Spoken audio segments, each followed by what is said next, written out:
سلامونه مینه هرکلی د باران پلس یوټیوب چینل او فیسبوک پاڼو ډیرو قدرمنو لیدونکو هیله ده چې تاسو به روغ جوړ خوشحاله او د صحت په جامو سنبال وئ په باران میلمه خپرونه کوم زه اجملدر جوزبه بیا هرکلی کوم په دې خپرونه کې زه یوازې نه یم ما سره د هیواد د افغانستان د ملي پیوستون نهضت ګوند مشر ښاغلی اسحاق ګیلاني میلمه دی له ده سره به د ژوند سربیره په بېلو بېلو موضوعاتو خبرې اترې ولرو ګیلاني صاحب ستړي مه شئ پخیر راغلی مننه کورم آباد ډېر تشکر ډېره مننه چې وخت مره کړو راځو لومړۍ پوښتنې ته که د خپل حق لره ته وایي لیدونکي ته چې تاسو کوم ولایت کې او چېرته زېږېدلي یې کوم کال کې بسم الله الرحمن الرحیم مننه تاسو الله مو کامیاب لره ډېر زیات تشکر د دې نم چې محبت وکړو ما ته راغلی زه همدلته زېږېدلی همدا کور کې په همدې منطقه کې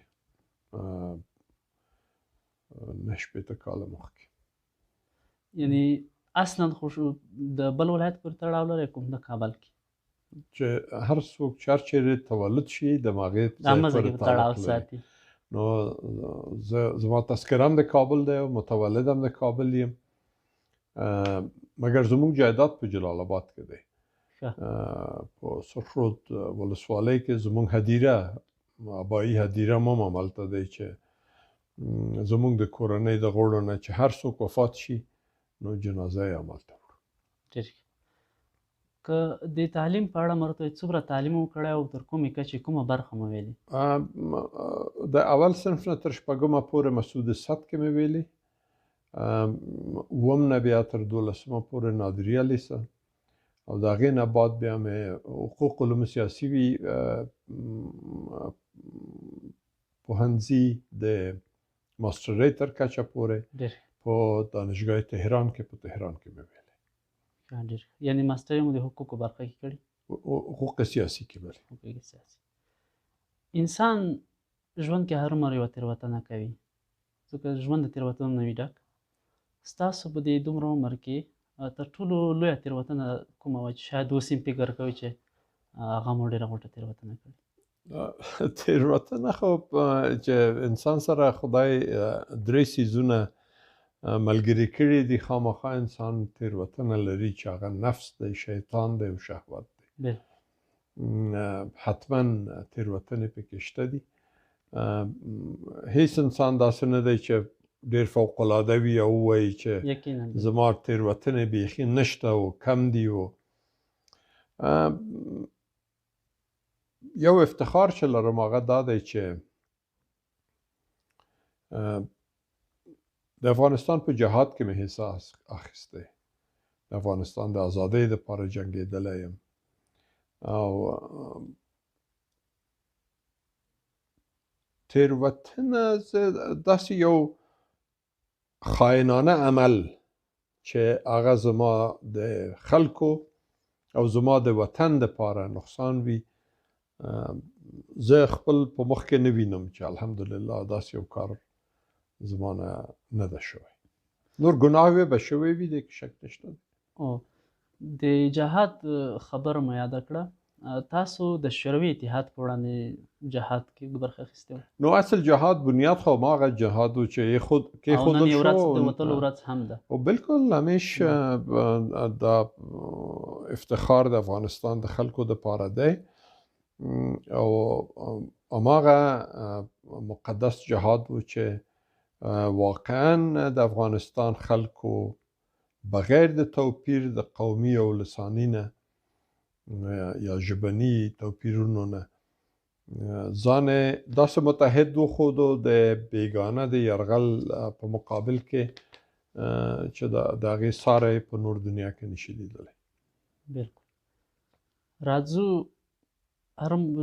هر څوک یو خپله خوښه لري تاسو د ورزش برخه کې کومه څانګه خوښوئ او د خوښې لوبغاړی مو څوک دی زه د ډېر ځوانۍ نه په مختلفو سپورتونو کې وم فوتبال به مې کاوه والیبال به مې کاوه زه سرټیم وم د نادریې د لیسې د والیبال ولې زما ښکار خوښ دی او زه ښکاري یم او ټوپک ویشتو کې هم تر اوسه پورې مې چاته غاړه نه ده ایښې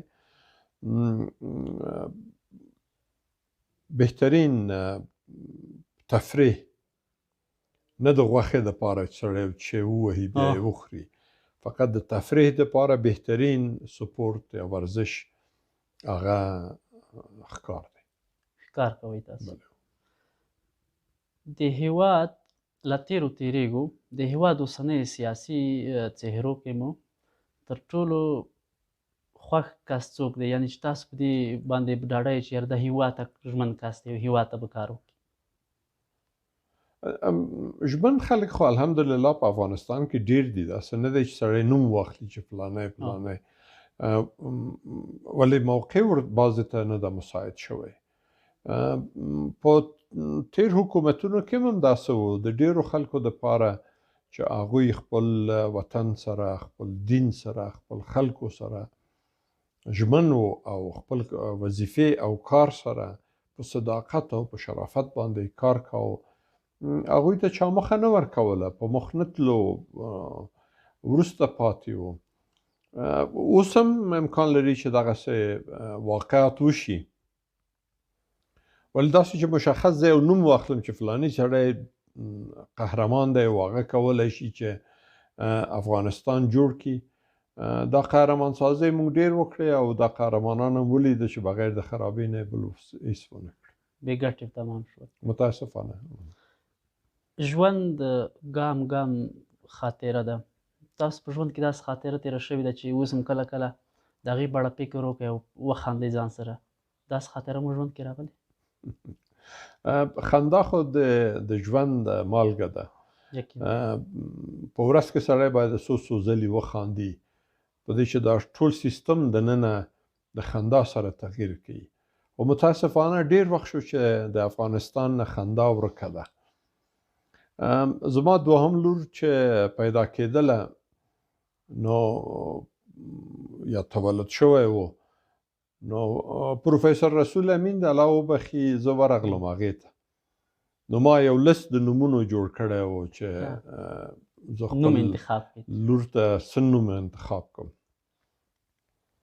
نو امین صاحب ما ته وویل چې اسحاق جانه ډېر ښه نومونه د انتخاب کړي دي، ډېر ښایسته نومونه دي، مګر زه یو نوم درته وایم، هغه خپل لور باندې کېږده، ولا د مسکا نوم یې پرې کېږده، په دې چې ول ډېر وخت شو چې مسکا د افغانستان د خلکو د خولې نه ورکه شوی.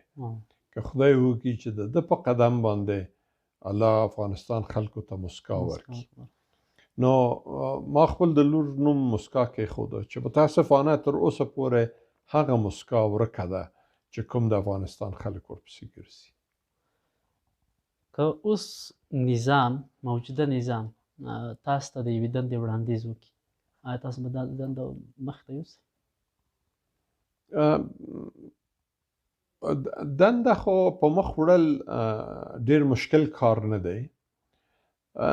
امکان لري چې زما عمر نور ماته اجازه رانه کړي چې زه وزیر واوسېږم یا والي واوسېږم او چیرې کار وکړم. زما یو اوږد تجربه ده په خپل ژوند کې. د اعلیحضرت ظاهر شاه د سلطنت نه تر اوسه پورې ما ډېر پادشاهیګانې ولیدلې، ډېر فراز و نشیب په دې وطن کې تیر شو، ښه او بد حکومتونه هم دا ټول ولیدل. ولې زه یو ښه مشاور کېدی شم چې مشوره ورکړم چې د افغانستان دپاره څه رقم یو کار وشي چې په هغې کې د افغانستان د خلکو سرفرازي او سرښندنه وي. له بهر تېرېږو، که چیرې وغواړئ چې د هېواد داخل کې چکر ته لاړ شئ تفریح لپاره، نو تاسو به هغه کوم ولایت وي چې تاسو چکر ته لاړ شئ؟ افغانستان خو ما تقریبا ټول لیدلی. افغانستان ډېر ښایسته وطن دی، ډېر ښایسته خلک یې دي، ډېر مهمان نواز دي، چې هر چیرې لاړ شي احساس کوي چې دا ستا خپل کور دی. زه چون ښکار شوقي یم، په دا غرونو کې ډېر ګرځېدلی یم، ډېر ولایتونو ته تللی یم. خو جلال آباد یا ننګرهار زما ټاټوبی دی که نه، زما ماشومتوب په هغې ځای کې تېر شوی دی. هلته د هغې ځای نه ډېر ښکلې خاطرې دي. نو ننګرهار په اوله درجه کې. تاسو لومړی غواړئ ننګرهار ته لاړ شئ؟ او په وخت کې نه په دوبي کې په دوبي کې خدای هیڅوک ونیسي نه، ډېر ګرم وي. او بالکل ژمي کې مني کې په دې کې ننګرهار ډېر ښکلی دی. ښه موسم لري دې موسم. تاسو ریاست جمهوریت هم ځان کاندید کړی و، که چېرته ستاسو په اند ټاکنې رڼې ترسره شوې وای، تاسو آیا بریالي شوي وای؟ په 2004 کې مونږ 18 کاندیدان وو د ریاست جمهوریت لپاره. یعنې تقریبا د کرزي صاحب په مقابله کې مونږ ټول ولاړو چې کرزی صاحب وپرځو. ولې کله چې انتخابات شروع شو، کمپاین شروع شو، کمپاین د هر یو ښه یا بد روان و، نو رئیس جمهور بوش د امریکې هغه اعلان وکړ چې زه د کرزي صاحب نه پشتیباني کوم. نو هغه وخت کې بیا لیونتوب و چې ما د سپینې ماڼۍ په مقابله کې درېدلی وی. پوه شولم چې کرزی صاحب ګټي، که یې ونه ګټي راولي یې. په رای خو یې ونه ګټو، خو راغی رئیس جمهور شو. نو ما خپل دوستانو سره او هغه وخت کې زمونږ د کورنۍ مشر سید احمد ګیلاني چې په افندي آغا باندې مشهور دی، هغه الحمدلله ژوندی و. نو هغې سره مې مشوره وکړه، هغه ویل چې بهتر دا دی چې ته د کرزي صاحب پلوي وکړې. بیا زه و کرزی صاحب په شریکه باندې مې یو پریس کانفرانس ورکړو. زه فکر کوم چې دا د افغانستان په تاریخ کې به هم یو اوس خو یې چاته نه معلومیږي، هیڅ چاته نه ښکاري، کېدای شي یو وخت دا راشي چې یو کاندید او یو رئیس جمهور په شریکه کینی و پریس کانفرانس ورکوي. نو دا زما د ژوند دپاره ډېره ښکلی خاطره ده. زما یاد شي چې په هغه پریس کانفرانس کې د رادیو ازادي خبریال ما نه پوښتنه وکړه چې ته خو د کرزي صاحب ډېر منتقد وي، که د ده حکومت بعد له دې همدغسې وي لکه چې تېره شوه، بیا هم انتقاد پرې کوې؟ ما ویل چې بالکل پرې کوم. نو د کرزي صاحب هغه خاص سټایل چې سرخوځوي ډېر، هماغه حرکتونه یې کوله او واقعا بیا زه یو لوی منتقد وم د کرزي صاحب. بلې او چې کله زه ولسي جرګې ته هم کاندید شولم او لاړم ولسي جرګه کې دا دواړه دورې هم د کرزي صاحب هم د اشرف غني د دواړو ډېر سخت مخالف منتقد پاتې شو. تاسو خپله د یوه سیاسي ګوند مشري په غاړه لرئ. ستاسو په اند په تېرو 20 کلونو کې سیاسي ګوندونو د هېواد د دولت د ځواکمنتیا لپاره اغېزناکه و او یا اوس به هم اغېزناک تمام شي؟ هغه وخت کې دغه نه وه چې یو فرصت د سیاست کولو چې دا د ډیموکراسۍ هغه نښې دي په یو ملک کې، دا زمینه ورته مساعده وه. خو د کومه ورځې نه چې امارت اسلامي په قدرت رسېدلی، چون هیڅ نوع قوانین وجود نه لري، نو اوس موږ نه پوهېږو چې د احزابو قانون به د وزارت عدلیې د خوا نه په ځای پاتې شي، ملغا شي، ټول حزبونه بند شي، دا یو حزب وي. نو الله اعلم انتظار وباسو چې امارت اسلامي اعلان وکړي چې حزبونه خپل کار وکړي. مګر زما دفتر شته دی، تر اوسه پورې مزاحمت مې نه ده لیدلی. د نورو حزبونو دفترونه هم شته دي. زه فکر کوم چې دا حوصله مندي په امارت اسلامي کې شته دی چې هر څوک چې سیاست کوي هغه د وکړي او منتها دوی سره کار ونه لري، ولې هغسې بیا نه کېږي. همیش سړی انتقاد کوي او انتقاد یو نوع مرسته ده د حکومت سره چې خپل ضعف سره متوجه شي او هغې ته نظر واچوي او بل اخره مشورتي بڼه باندې مشورتي بڼه پیدا کړي. تاسو له 1996 نه تر 2001 کال پورې د افغانستان لپاره د کبریس ناستو کې غړیتوب لرل. له هغې وخته تر اوسه پورې چې زبان ته 20 کاله راځي، کله مو دا ذهن ته درتله چې افغانستان به یوې واقعي سولې ته ورسیږي؟ نه، د هغې وخت نه، بلکې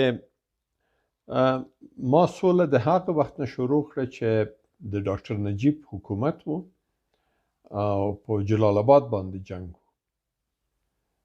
ما هلته ولیدو په جلال آباد کې چې ډېر زیات افغانان، عسکر افغان وژل شوي وو. نو ما خپل ټوپک هلته ښکل کړو چې نور جنگ مردود دی، باید چې سولې ته کار وکړو. ما د سولې لپاره د هغې وخت نه شروع کړی دی، نه د قبرس نه. قبرس ډېر وروسته شروع شو. په هغې کې ډېر ښکته او پورته و، ډېر مشکلات و، ډېر ستونزې پکې وې.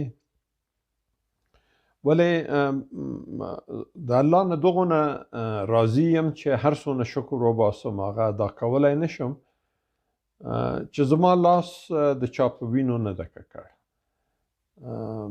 د چا عزت او حرمت ته مې په سپکه نه ده کتلی. دا زما دپاره لوی افتخار دی. اوس وخت کې د ټولو هیوادوالو فکرونه نارامه دي، هغه که زوړ دی او که ځوان دی، که ښځینه ده که نارینه. خاصتا د ځوانانو نظریات او فکرونه اوس ډېر پاشل شوي دي وروستۍ تحولات سره. تاسو د ځوانانو دپاره څه پیغام لرئ او څه غوښتنه ترې لرئ اوسنیو حالاتو کې؟ دوی باید څه وکړي، کومه لاره غوره کړي؟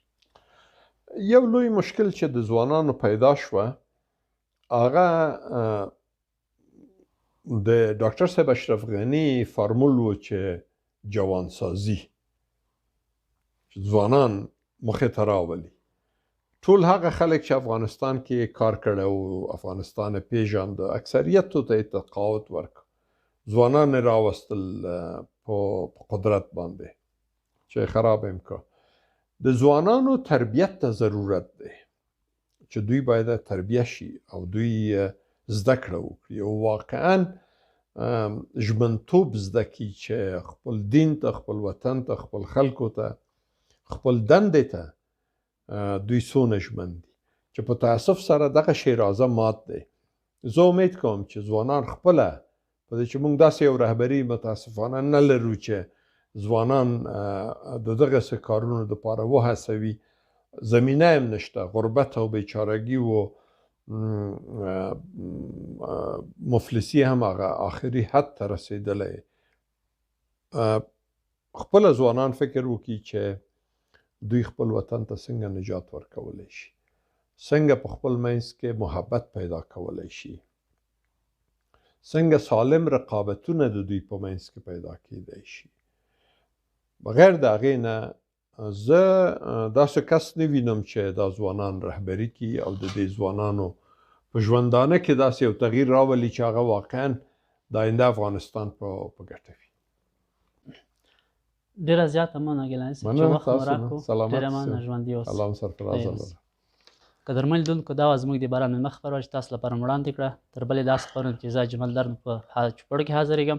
په لوی الله مو سپارم. ښه وخت، ښې چارې ولرئ.